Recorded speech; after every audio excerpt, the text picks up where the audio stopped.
Amigos, bienvenidos. La empresa Correos del Ecuador sigue en problemas. Después de que en 2012 se firmaron contratos millonarios para la adquisición de máquinas y construcción de galpones, aquella infraestructura aún no funciona. Esto agrava la crisis económica institucional que se expresa, a juicio de muchos usuarios, en un servicio deficiente. La nueva gerente de la entidad dice que en 2 meses empezarán a haber mejoras. Andrés López relata una visión 360 a los correos en crisis.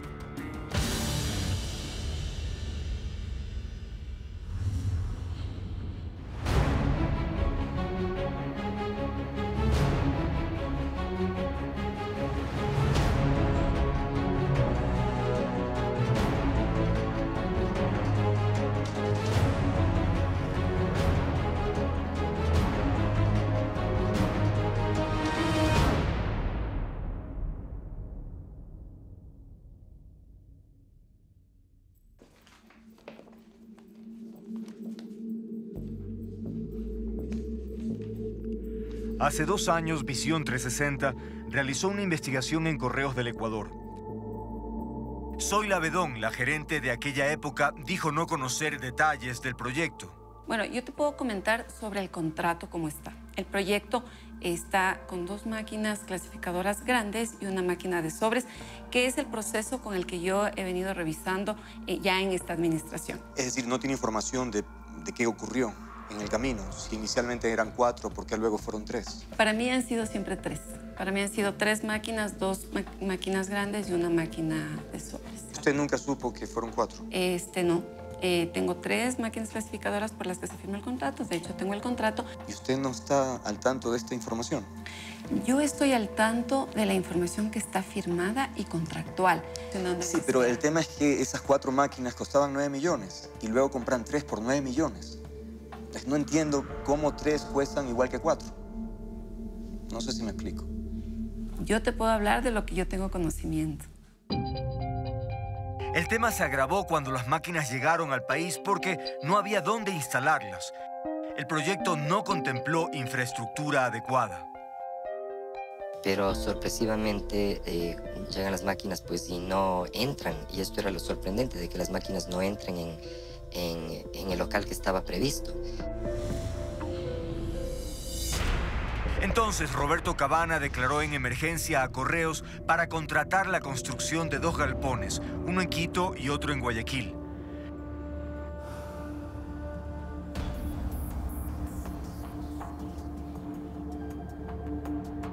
La construcción empezó e incumplieron las fechas de entrega en 6 ocasiones.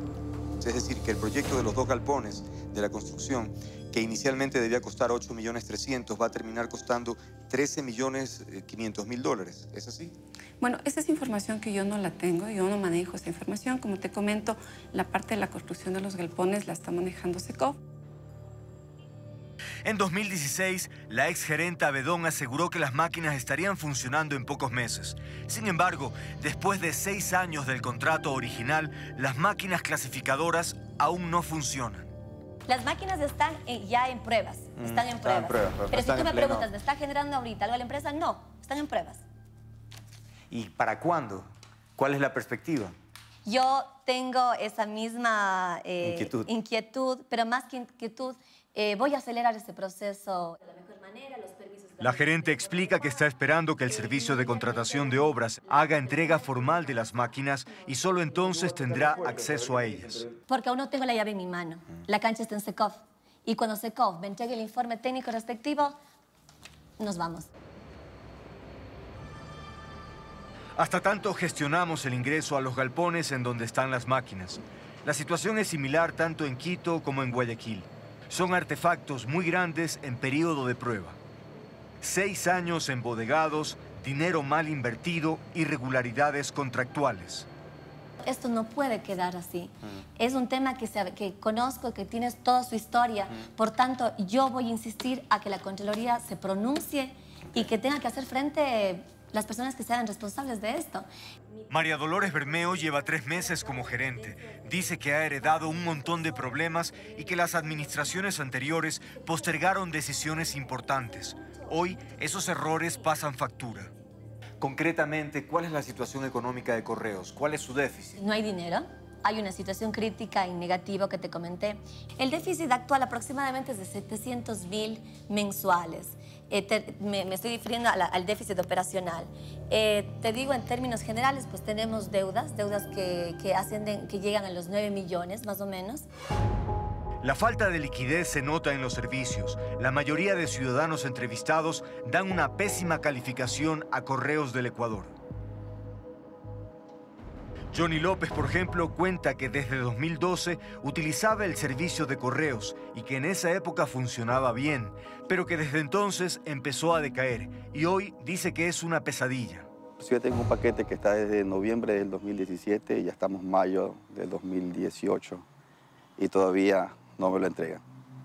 Y sé que está en Ecuador desde diciembre del 2017 porque ya hago el seguimiento en el web tracking de la correspondencia. Junto al banner rotativo verás un menú. Menciona que Correos ha implementado un servicio denominado Avísalo para agilitar las entregas, pero ni así. Nos están cobrando un importe de $3.51 por cada paquete. Un adicional les cobran, sí, para que llegue más rápido. Ese es el eslogan que dicen para agilitar la entrega de nuestros paquetes, que hay que avisarlo para que ellos puedan agilitarlo. Valverde narra que gracias a su insistencia y constancia le entregaron el artículo que esperaba. Bueno, después de 4 meses. Y llegó porque llamé, gasté, esperé por teléfono, me registré en Avísalo, hice el pago, porque si yo no hacía nada de eso, seguiría ahí. El call center es el nexo más cercano entre empresa y usuario. Sin embargo, para muchos es un fastidio marcar. Personalmente tengo la percepción de que hay mucho desorden dentro de Correos del Ecuador. No hay como una organización en cuanto al servicio al cliente. Entonces, hay una sola persona aquí en Guayaquil, que es la que recibe todos los reclamos. En cuanto al servicio, las quejas más frecuentes tienen relación con el call center y también con la eficiencia en la llegada de los paquetes. ¿Cuáles son las alternativas de soluciones? Vamos a cambiar todo el sistema de call center. Yo creo que en 2 temas fuertes que vamos a trabajar es en la parte operativa, porque ahí estás procesando, y en la parte de contacto con el cliente. En la parte operativa, Correos del Ecuador enfrenta un problema importante. En 2017, la empresa utilizó la figura de franquicia y contrató servicios de admisión y entrega de correspondencia. Conversamos con varios de los franquiciadores y revelaron que desde noviembre del año anterior no les pagan. Entonces, en este momento están impagos. Estamos impagos. ¿Y sin embargo están trabajando? Estamos trabajando. Contractualmente no podemos cerrar ni las franquicias ni dejar de dar el servicio. En este momento estoy dependiendo de mi mujer. Todas las deudas se van acumulando, los intereses, se debe al IES, al SRI. Está muy difícil porque no nos alcanza. O sea, el sueldo, la finalidad era de los 2 seguir. Este cartero menciona que tiene que hacer microcréditos de $30 a $40 para el mantenimiento de la moto y que el más perjudicado por la falta de pago es su hijo menor. Yo era el que le pagaba los estudios y él tuvo que trabajar y estudiar en estos momentos de medio tiempo y solventarse de sus estudios. Lo que queda en evidencia es que no hay dinero. Algunos operadores de franquicias, por ejemplo, se quejan que llevan entre 6 y 7 meses sin pagos y además dicen que no logran tener un acuerdo, un convenio de pago con ellos. ¿Por qué? Se puede llegar a la mediación, pero queremos llegar a un acuerdo mutuo. Sin duda, sin duda. Y lo vamos a hacer con la primera ingreso que vamos a tener, vamos a cubrir. Lo primero que necesitas es poner la casa en orden. Va a haber una subvención, un préstamo del Estado para poder tener un arranque para pagar esas decisiones postergadas. Nosotros hemos hablado ya con la gerente, pero de ahí no nos ha dado mayor explicaciones. Nos ha mandado a sus asesores, nos ha mandado a sus directores, pero de ahí nada más directamente con ella no ha habido mayor acercamiento. La gerente pide paciencia. Recuerda que tomó posesión en marzo pasado y que ha encontrado una empresa en crisis. 22 sistemas, cada uno por su lado. sin tener una integración, si incluso quiero trabajar una línea de negocios. Hay ineficiencia, hay irresponsabilidad, hay despilfarro, hay desconocimiento, una mezcla que me importismo, abandono, centralismo, por supuesto, centralismo. Yo creo que hay un poco de todo, ¿no? Al parecer, Correos del Ecuador es víctima de la inestabilidad administrativa y los intereses políticos. Le preguntamos a María Dolores Bermeo cuántos gerentes ha tenido Correos en los últimos años. Desde el 2012 tenemos a 8 gerentes que han pasado por Correos del Ecuador. Dice que trata de poner la casa en orden, pero que hay muchos frentes. Sin embargo, es optimista. Cada día nosotros vamos al 100% y yo aspiro que en unos 2 meses los ciudadanos ya puedan empezar a palpar los cambios de Correos del Ecuador. Hay un compromiso de este gobierno, esto es un compromiso de la verdad. Un reto ambicioso y largamente esperado. Correos del Ecuador está en un punto de quiebre. Habrá que esperar poco más de 2 meses para constatar el cumplimiento de las promesas.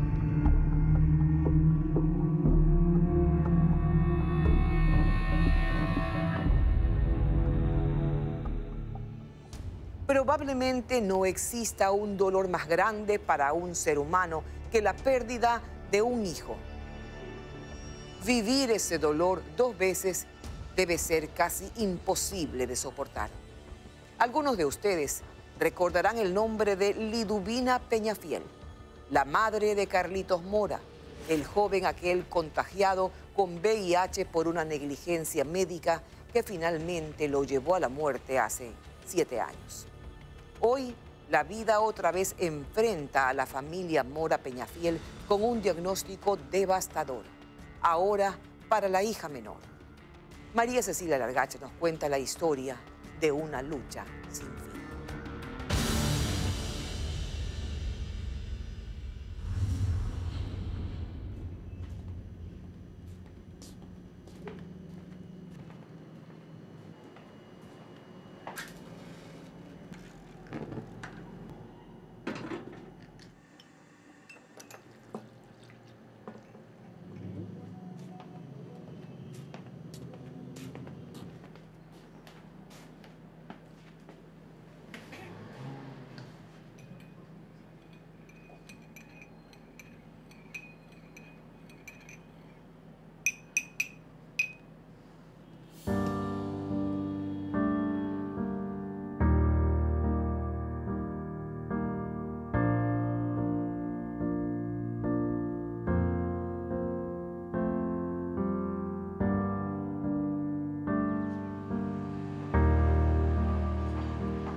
Para cualquiera de nosotros, 7 años puede parecer mucho.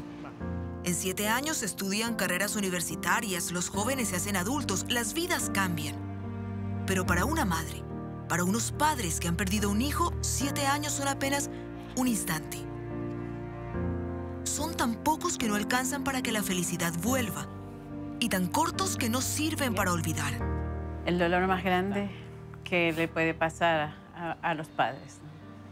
Mi hijo mayor, el que uno se hacía la idea de ponerlo en tal colegio, qué carrera iba a seguir, y de pronto que pase lo que pasó con mi hijo, fue un cambio de pensamiento, de vida, de todo. Todo nos cambió con la enfermedad de Carlito y peor con su muerte. Pero este no es un reportaje sobre lo que pasó antes del 10 de julio del 2011, y no lo es porque la mayoría ya conoce sobre el drama que supuso para 21 enfermos renales contagiarse de VIH por una negligencia médica en la clínica del doctor Galo Garcés. Y a quienes no han oído de ello basta con decirles que la impunidad, en este caso, aún sigue reinando. Este reportaje realmente es sobre lo que ha ocurrido después de ese 10 de julio, cuando Carlitos Mora, la única de las víctimas que sobrevivía al contagio, fue vencido por la enfermedad. Es muy duro irme al trabajo, dejarlas. Antes, cuando vivía mi hijo, le cuento que yo lo llamaba a él. Con que él me dijera, estamos bien, no te preocupes, ya yo me quedaba tranquilo. Ahora que están ellas las 3, me preocupa muchísimo. Y tiene razones de sobra para preocuparse. Cuando Carlitos tenía 5 años le fue diagnosticada insuficiencia renal, es decir, que sus riñones no funcionaban correctamente. Su salvación hubiera sido un trasplante.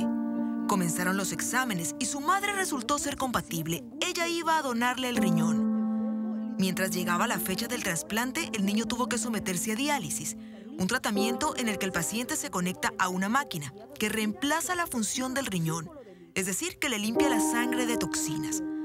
Fue ahí, en el tratamiento de diálisis, donde lo contagiaron de VIH. Fue ahí cuando dejó de ser candidato para el trasplante. Y fue también ahí cuando su vida se convirtió en un calvario. Imagínense entonces lo que significa para esta familia pensar en que la historia puede repetirse. Scarlett, la hija menor, también fue diagnosticada con insuficiencia renal cuando tenía 9 años y durante mucho tiempo la enfermedad estuvo controlada. Luchamos para que Scarlett no llegue a hemodiálisis porque ya le diagnosticaron una insuficiencia renal en estadio 3. La insuficiencia renal va por estadio. En estadio 3, 4, 5 ya necesita hemodiálisis. Pasó el estadio 5 en enero del 2017. Ella tuvo que ser sometida a hemodiálisis, por lo que yo tanto luché que no llegara, porque luché mucho, María Cecilia. Yo ya con la experiencia vivida de Carlitos, no quería que mi hija fuera sometida a ese tratamiento, porque de verdad, sinceramente, tenía mucho miedo.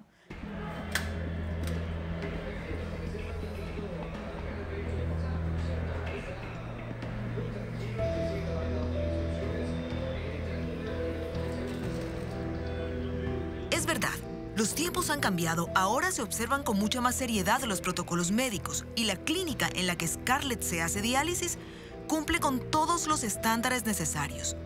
Pero a esta madre el miedo no se lo quita nadie. Sobre todo porque ahora hay un agravante. Cuando se hablaba del trasplante para Carlitos, ella iba a ser la donante. Hoy, sin embargo, ya no puede ayudar a Scarlett, porque hace 4 años atravesó por un quebranto grave de salud. Tenía un tumor en el riñón izquierdo y los médicos tuvieron que extirpar el órgano para salvarle la vida. Mi preocupación más grande era Scarlett. Yo lo único que pensaba en esos momentos era, bueno, cuando hablábamos de la muerte con Carlitos, él me decía que si en algún momento yo sufría aquí en la tierra, él iba a hacer que Dios me llevara junto a él a igual. Entonces, pero lo hacíamos en broma, ¿no? Y entonces, y él me decía, mejor no, mejor hago que te recuperes, le pido a Dios que te recuperes para que cuides a mis hermanas. Entonces, y yo pensaba en eso, no, será como ya se dio cuenta que estoy sufriendo con esto, yo ya me voy a ir con él, pero yo le decía, Carlitos, acuérdate que tú me decías que tenía que cuidar a tus hermanas. Digo, Scarlett está enferma, por favor, dile a Dios, necesito que me quite este dolor, porque yo ya no aguantaba, María Cecilia. Ahora solo tiene un riñón y obviamente no puede ser donante. Su esposo, el padre de Scarlett, tampoco puede porque sus riñones producen cálculos. Y la hija mayor ha sido descartada por los médicos por su historial familiar de riesgo. Su única esperanza es conseguir un donante externo y para eso debe entrar primero a la lista de espera nacional. Bueno, ese es el anhelo de todos los pacientes. Están en la lista única de espera, ¿verdad? La lista única nacional. Tenemos que hacer estudios previos, exámenes de sangre, de imágenes. No es que hoy yo quiero trasplantarme y mañana me trasplanto, no. La buena noticia es que Scarlett, después de casi un año de exámenes médicos, lo ha conseguido. Afortunadamente, Scarlett pasó ya todas las pruebas. Está oficialmente incluida en la lista de espera. Obviamente eso abre una esperanza, pero no garantiza nada. Nadie sabe cuánto tiempo pasará antes de que exista un donante. Nadie sabe siquiera si ese donante algún día llegará.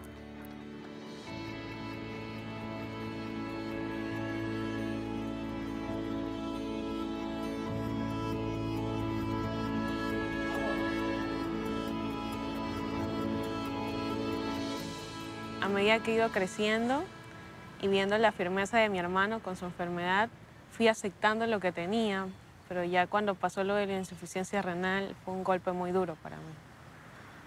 Porque recuerdo que una vez yo le prometí a mi hermano que, él me decía que le prometa que cuando entrara a diálisis iba a tener el coraje y la fuerza para seguir adelante y para conectarme a una máquina. Y yo solamente como era una niña dije que sí. Pero en el momento que tuve que enfrentar esa realidad, me costó mucho. A sus 22 años, Scarlett está perfectamente consciente de los problemas de salud que afronta. Pero con esa madurez propia de que no ha tenido las cosas fáciles en la vida, se niega a victimizarse o a bajar los brazos. Tiene sueños y metas bien definidas. Tal vez en un momento sí me llegué a derrumbar, pero sigo adelante con mis metas. Muy pronto quiero hacer una maestría, quiero seguir estudiando para ser alguien en la vida.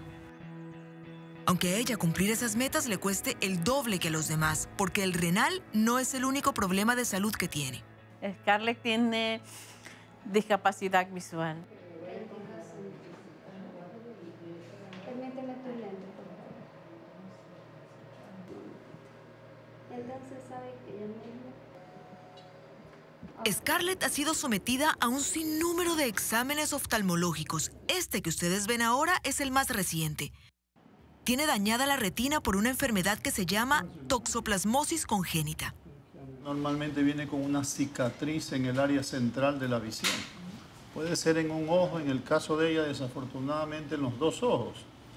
Eso hace que la visión del centro no sea fácil de recuperar. Los chances de que mejore ahí son nulos al momento. ¿Cuánto por ciento de visión tiene?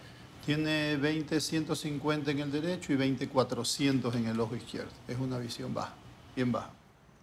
Se me dificulta cuando voy a la universidad para ver el número de los buses. Es complicado, pero en las metas, los sueños, te dan como que esa fuerza para seguir adelante, te inspiran. Los sueños de Scarlett incluyen el poder trabajar y ayudar económicamente a su familia, cuyo único ingreso proviene del trabajo del padre. La hermana mayor es psicopedagoga y también intenta apoyar económicamente. Después del fallecimiento de mi hermano, ya en otro año tuve que trabajar para poder sustentar mis gastos, lo de la familia a veces también. Pero acaba de ser despedida de la unidad educativa en la que trabajaba y está ahora en la búsqueda de otro empleo. Muchas de las cosas que ustedes ven en esta casa han sido donadas por personas amigas. El aire acondicionado, por ejemplo, que Carlitos utilizaba día y noche para aliviar los síntomas de su enfermedad. La cuenta de la luz subió bastante, ¿no? En lo que murió Carlitos me quedaron a ayudar. Incluso Carlitos, él una vez, cuando inauguraron el problema de la Manuel Espejo, que lo inauguraron en el Centro Cívico, Carlitos fue invitado y él personalmente le entregó la petición al presidente, que ahora es del país. Entonces, bueno, quedaron a ayudarnos, pero esa ayuda nunca llegó. Después que murió Carlitos, el gobernador, que en ese tiempo era el apellido Cuero, él mandó a una persona aquí a la casa que me iban a ayudar y bueno, hicimos todo el trámite, pero a lo que me ayudaron fue hacer un convenio por 9 años y que yo pensé que no me iban a cobrar los intereses, pero igual por los intereses subieron y la deuda se hizo más grande, ¿no? Entonces tuve que hacer el convenio por los 9 años porque qué más me quedaba y todavía estoy pagando. Me faltan 2 años más de pagar todavía. Para esta familia nunca hubo indemnización de parte del Estado, pese a que Carlitos era un paciente de un hospital público. Y el contagio de VIH se realizó en una clínica privada, pero avalada por el Seguro Social. Lamentablemente, siempre se enfocó esto hacia la clínica Garcés y hacia el médico Garcés, pero ellos no fueron a buscar al médico Garcés. Ellos fueron a buscar un servicio al Estado ecuatoriano. Fue el Estado ecuatoriano que nos derivó hacia allá.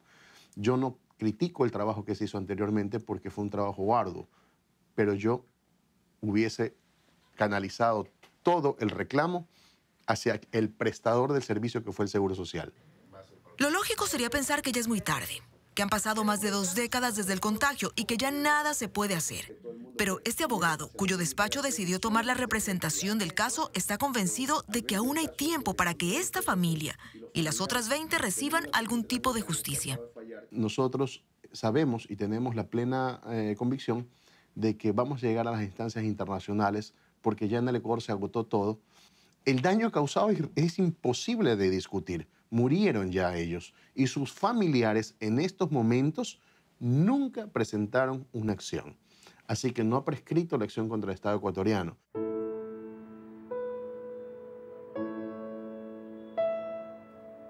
Liduvina, su esposo, la familia entera perdió la cuenta de las veces que escucharon algo así.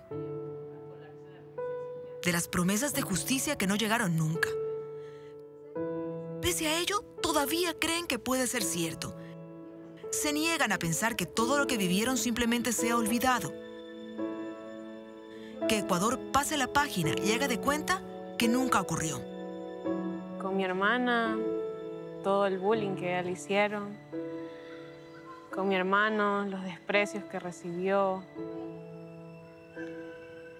Conmigo no lo viví tanto porque como que ya las personas comenzaban a entender lo que era el VIH, pero hubo una oportunidad que cuando estaba en el colegio, un chico me dijo que yo era sidosa. Y yo le dije, pues, ¿en qué planeta vives?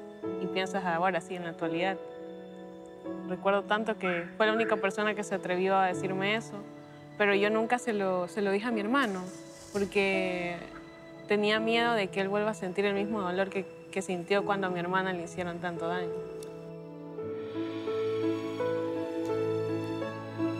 Esta familia ha pasado por tanto que olvidarlo todo es simplemente imposible. Para ellos el único camino es seguir en la lucha. Aunque ya lleven en ella más de 2 décadas y a veces parezca no tener fin.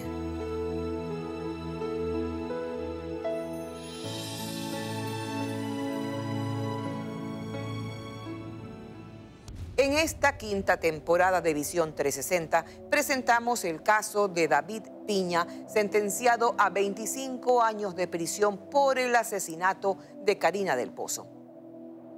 Un espantoso crimen que conmovió a la sociedad. En ese reportaje se daba a conocer el esfuerzo de una organización internacional sin fines de lucro para revisar el juicio, al existir en su criterio suficientes evidencias para demostrar que David Piña no cometió el asesinato. Tomás Chufardi pudo entrevistarlo en la cárcel, siendo la primera vez que se permite a un equipo periodístico tener contacto con él. Sus respuestas a continuación.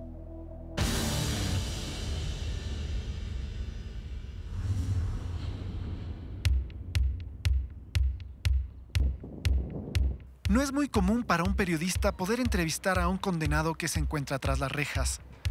Tampoco es fácil asimilar que voy a estar frente a frente con un asesino, o al menos con alguien que fue sentenciado por ese delito. Estrecharé su mano. Sentiré miedo. Esas dudas se disiparán en cuestión de segundos, cuando conozca en persona al protagonista de esta historia, David Piña.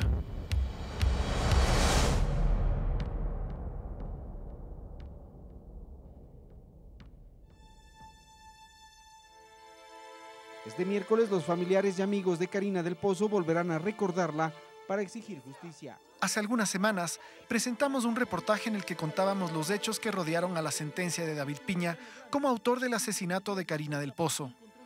David y su familia siempre han mantenido su inocencia y alegan que su condena se debió a presiones externas. Por eso, una organización sin fines de lucro llamada Proyecto Inocente Ecuador se interesó en el caso y ahora busca la revisión de su juicio, presentando nuevas pruebas. La Fiscalía acusó ante los jueces a David P. como autor del crimen.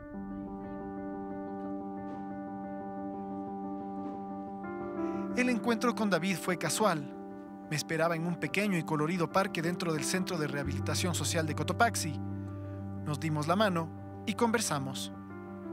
No estuvimos rodeados de policías, ni separados por un vidrio.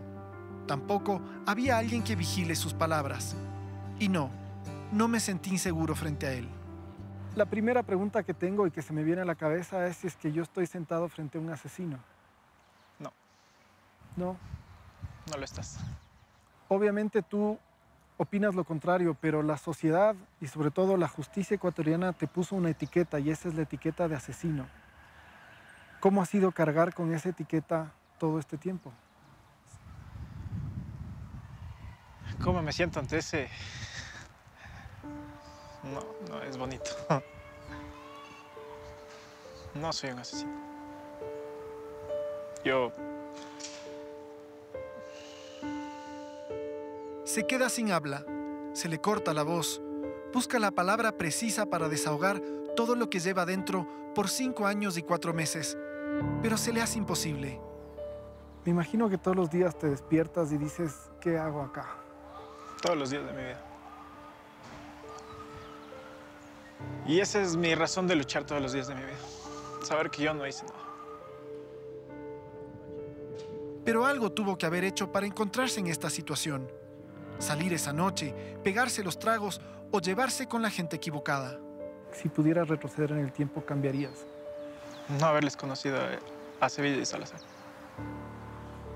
¿Cuánto tiempo antes de esa noche de fiesta les conocías? El 31 de diciembre del 2012 los conocí. Y el 26 de febrero del 2013 me detuvieron. Ese mes, 26 días, exageradamente les vi 8 veces. Ellos me escribieron para que los entrenen, que querían entrenar en el equipo de pelea. Y por ganarme $20 de entrenarle a cada uno fue que me hice amigo de ellos en realidad.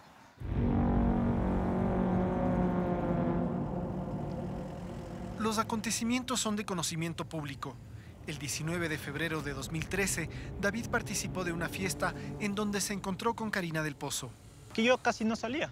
Entonces a Cari incluso la veía ahí a los años. ¿Tú le conocías a Karina? Dicen que era tu yo la novia. Conocía. Jamás fue mi novia, Cari. Fue mi amiga, sí, de infancia, de niños. Ella solía ir a mi departamento. Me tomé unos tragos. Recuerdo cosas, o sea, como cuando uno toma. Que ves flash, nubes entre amarillentas, entre blancas. Te acuerdas solo lapsos. No estaba acostumbrado a tomar. No era una persona que tomaba. O sea, con 3 cervezas, 4 cervezas, yo me chumo porque era deportista. Jamás en mi vida he usado drogas. 2 veces en mi vida creo que fumé tabaco. Al terminar la reunión, 6 personas se subieron a una camioneta. Entre ellos estaban David y Karina. Pasaron dejando a una mujer y luego a un hombre por sus respectivos hogares. Luego, la versión oficial dice que los 3 hombres restantes viajaron a las afueras de Quito para abusar de Karina y posteriormente asesinarla brutalmente. David fue señalado como el autor del delito, pero él niega haberlo hecho. Al contrario, él solo recuerda haber llegado a su casa sin ninguna novedad. Recuerdo que abrí la puerta, bajé de la camioneta, cerré la camioneta y ellos aceleraron de golpe. O sea, ni siquiera es que se despidieron. En la versión de sus compañeros, acusan que David habría estrangulado a Karina y luego habría tomado una piedra para golpear su cabeza y acabar con su vida. Él dice que yo le ahorco, que sé hacer artes marciales y que le rompo el cuello, que escucha la torcedura del cuello. A 15, 20 metros escucha la rotura del cuello, que es algo ilógico. Y cuando le hacen la autopsia a Cari, le hacen una disección completa de la columna vertebral, el cuello, le revisan todo. Nunca hubo ahorcamiento. Entonces no entiendo por qué jamás se fijaron en esas cosas. ¿Tú puedes matar a una persona con las manos? La respuesta es obvia, pero... O sea, no mataría a una persona, no. Creo que lo que primero te enseñan cuando entrenas artes marciales es el autocontrol. David asegura que hubo mucho manoseo dentro del juicio. Según él, se cambió su versión inicial por otra totalmente diferente. Se hizo peritaje en todos los teléfonos, menos en el de él. Se aceptó la versión de los otros 2 ocupantes del vehículo como cierta y su versión fue desestimada. La defensa de Piña asegura que hay 13 nuevas pruebas que demostrarían su inocencia y que no fueron presentadas al momento del juicio. ¿Por qué no son presentados? Por muchas razones. Una de las principales es porque no le favorece a la fiscalía. Es decir, puede ser una prueba de descargo que es a favor de la persona que está siendo procesada, pero no le presenta a fiscalía porque puede ser declarado inocente. Y eso no es correcto. David cree que en su caso no se actuó con justicia debido a las presiones que recibieron jueces y fiscales por parte de las más altas autoridades de ese entonces. Una jueza cuando nos juzgaron se me acercó, me agarró del hombro, me dijo que ella sabía que yo no era inocente, pero... ¿Que tú no eras inocente o que tú no Ella eras sabía culpable? que yo no era culpable, pero... Ajá. Y que solo tenían que recibir órdenes. Me recuerdo claro cómo me tocó el hombro en la sala lleno de agentes del GOE. Estaba a punto de se le iban a ir las lágrimas porque yo estaba rodeado de un mar de lágrimas en la audiencia cuando me sentenciaron. ¿Te recuerdas bien las palabras que te dijo? ¿Me puedes describir esa...? Sí, me topó el hombro y me dijo, tranquilo, papito, yo sé que usted no es culpable. Solo recibimos órdenes. Fueron las palabras de la jueza. El hecho de que David me reciba en este parque no es fortuito. Él no es considerado un reo peligroso. Al contrario, Gracias a su comportamiento, ha logrado participar de un emprendimiento dentro del centro de rehabilitación. Con buen humor, nos enseña su lugar de trabajo, el restaurante Tomatito, donde almuerzan los empleados de la administración del centro de rehabilitación y los policías. Yo llevo 5 años, 4 meses detenido y no he tenido un solo parte disciplinario. Entonces, tu comportamiento también es muy importante dentro de los centros de privación de libertad. Es tu manera de querer salir adelante. O sea, las autoridades te ayudan, pero también depende de ti. David también aprovecha el tiempo para estudiar. Las autoridades del centro le han facilitado un espacio y le prestan una computadora para que realice sus estudios. Pronto se recibirá como un abogado de la patria. No vamos a dejar de pelear. Si no es aquí, sé que internacionalmente tendrán que resolverlo. Yo no merezco estar aquí. Nunca merezco estar aquí. Nunca. Ni un solo día. Hoy en día puedo decir que estoy tranquilo. Con el cambio de administración que ha habido, es completo. O sea, con mi abogado llegamos al presidente, se le hizo llegar una carta. Llegamos a la ministra de Justicia actual. Y a partir de ese momento las cosas han cambiado por completo. La administración de aquí del centro, desde coordinación zonal hasta dirección, todos los administrativos han sido un cambio total conmigo. Es un trato más humano. Pero no siempre fue así. David dice que durante la administración pasada sufrió mucha represión y maltrato por parte de la dirección. Además, fue víctima de una violación. Sí, sentí que me arrancaron la vida por completo. O sea, no, pasé una situación aquí que no le desearía a nadie en la vida. De hecho, no le deseo a nadie estar en este lugar. Pero desde que estoy acá, yo volví a vivir, porque yo vivía un encierro, una agonía que no te imaginas. O sea,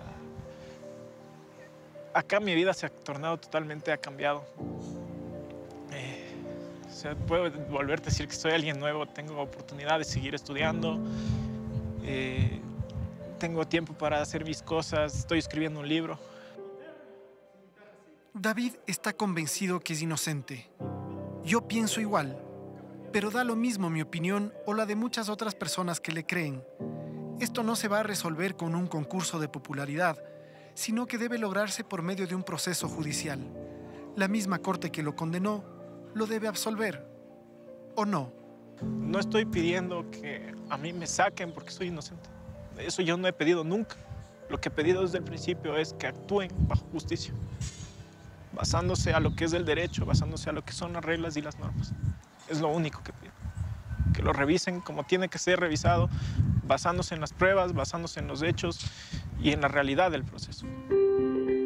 Es consciente de lo que tiene por delante, la libertad o 20 años más de cárcel, la inocencia en su conciencia o la culpabilidad impuesta por la sociedad. ¿Cómo enfrentarse a toda esa gente que lo considera una mala persona? Hay muchas personas que me tildaron, me insultaron, me trataron de la manera que me trataron por lo que se expuso en esas épocas. O sea, que yo era el peor asesino del mundo. Pero hoy en día he recibido mensajes de apoyo de grupos feministas, de mujeres que en esas épocas me trataron mal, que me juzgaron. He recibido mensajes pidiéndome disculpas, que están dispuestas a apoyarme, que se equivocaron conmigo, que vieron que todo estuvo mal manejado. David sueña con ese día de libertad y lo primero que hará cuando la consiga será llevar flores a la tumba de su madre, quien falleció 3 días antes de que fuera detenido. A pesar de todo el dolor que ha padecido, a David no le cuesta esbozar una sonrisa. Está nervioso por la entrevista, pero en general transmite mucha serenidad. No tiene rencores. Soy agradecido completamente. Con Dios primero, porque ha puesto las cosas en el lugar que tiene que ir poniendo. Sé que estoy joven todavía, que aún me falta mucho por vivir, mucho por recorrer. Y confío, sé que voy a salir de aquí, sé que la justicia ecuatoriana va a actuar con justicia. Como dice David, todo está en manos de la justicia ecuatoriana. Una justicia que debe vendarse los ojos y escuchar, tan solo escuchar.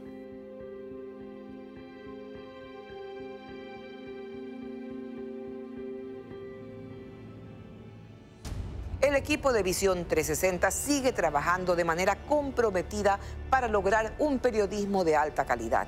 ¿Quieres saber en qué nuevos temas estamos trabajando? Aquí, un adelanto.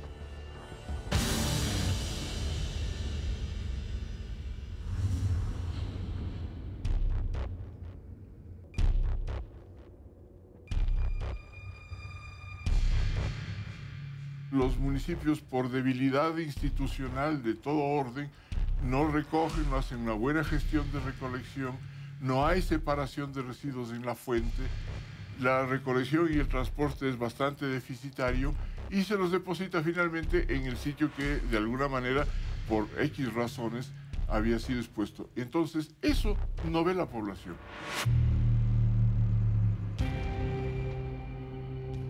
Al tiempo que la mayor cantidad de residuos sigue siendo enterrada, ha disminuido la cantidad de residuos que son recuperados y han disminuido la cantidad de recicladores y recicladores que están trabajando muchas veces por sobre el Estado sin ningún apoyo. Y que además de no haber cumplido la meta que ellos establecieron, como que todos los cantones tengan rellenos sanitarios.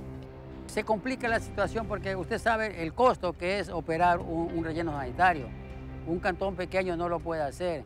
Les va a costar mínimo unos $700.000. Entonces creo que no, ciertos municipios no están en esa capacidad.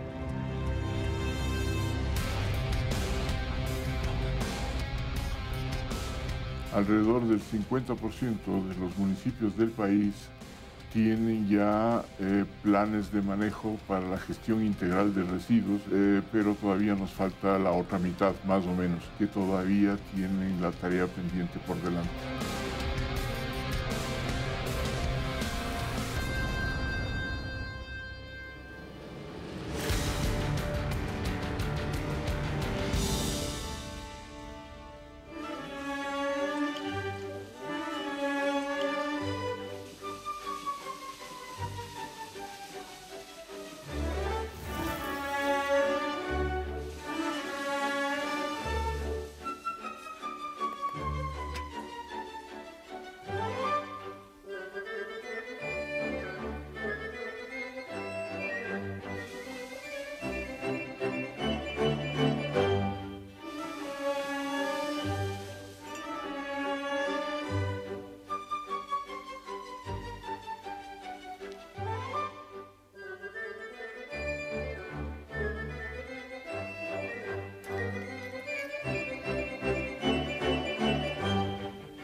Fui emocionado de inscribirme en una carrera para correr 10 kilómetros en montaña, pero por error acabo inscrito en una de 50 kilómetros. Cuando me meto en un problema de 50 kilómetros, me doy cuenta que eventualmente la puedo acabar muerto, sí, desbaratado, sí, pero puedes hacer 10 veces más a lo que tú pensaste en algún momento que podías hacer. Y con esa lógica digo, bueno, pues busquemos otra aventura, porque puede ser un golpe de suerte. Todos me decían, estás loco, ¿quién eres tú? ¿Qué te has creído? Pero te das cuenta que si realmente lo quieres hacer y estás enfocado, eventualmente lo vas a conseguir. Y ahí creo que me descubro una duda que seguramente debe haber tenido siempre, que es si las personas crecemos cuando enfrentamos a nuestros miedos. Lo abracé y lloré, como no tiene idea, porque me imagino que eso es el ser madre, ¿no? Sentir pues lo que le ha pasado a él. Ese sacrificio no solamente es para nosotros, para la familia, sino es para todos los jóvenes del Ecuador, de que, como él dice, en realidad sí se puede, todo se puede. Si ya corriste en el lugar más caliente de la Tierra y ya estás por terminar en el lugar más frío del planeta, bueno, pues que venga pues la siguiente aventura y se me ocurre, ¿qué pasa si conectamos el punto más profundo de la Tierra con el más cercano al Sol?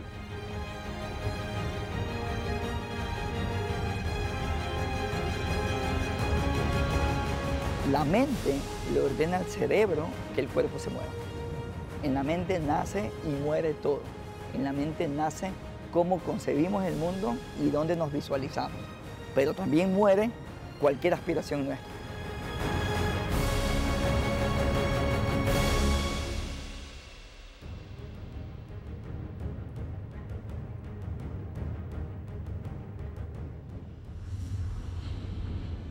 Gracias por acompañarnos cada domingo. Gracias por creer en un periodismo serio e independiente. Con su sintonía en Visión 360 ratificamos por 5º año consecutivo nuestro compromiso con la verdad. Porque siempre hay más historias que contar, más periodismo por hacer. Un abrazo. Seguimos adelante.